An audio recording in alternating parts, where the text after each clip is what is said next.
Chris Smiley, welcome. I bet that performance in FP2 has lifted the spirits a bit within the team. Yeah, it's to get a P1 in FP2 just before qualifying. I think it's good for everyone's spirits, but it's easy to get carried away and it's lose yourself. So yeah, I think it's put us in a positive mind frame for qualifying. I think we're in a pretty good place, wet or dry.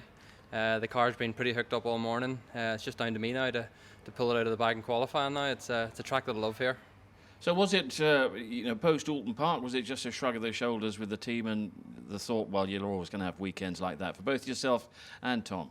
Yeah, I think if you look back at our season, round one at Thruxton, we were taken out on the first lap of the new season. It's never helpful, whenever you get tied up in someone else's incident. There's some days I make mistakes and it's my fault, and there's other days it's other people's fault. But for 2 weekends, to lose a lot of points, you don't score race one, you struggle to score race two, and you struggle to score in race three. So yeah, Alton Park was like that as well. Race one incident, another car comes out of nowhere after it's been taken out within its own incident. It's always very disappointing. But yeah, it's been challenging. But yeah, we've never gave up, and we've just stayed in a positive mind frame, because we know on our day we won't be far away.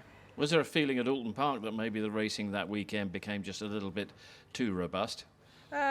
Listen, it's the BTCC. It's at one of the tightest tracks in the UK. I think if you look back, typically the racing at Alton Park's always hot and heavy.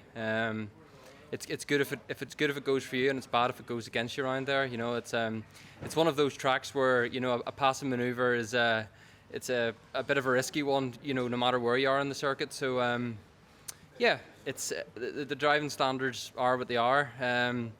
I just hope to qualify up out of all the mischief this week and have a nice clean weekend. Yeah, it's always said, maybe right or wrong, that Knockhill is another of those circuits where it's very challenging to overtake. Do you see it that way?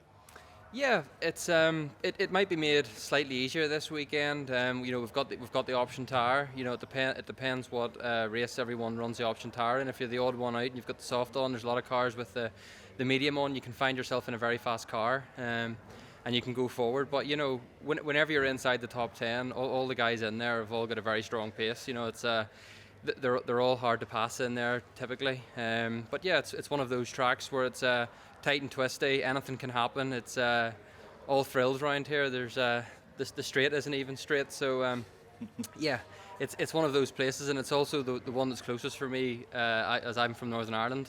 It's nice to come off. It's nice to come off the ferry, and it's an hour and a half drive instead of it being 8.5.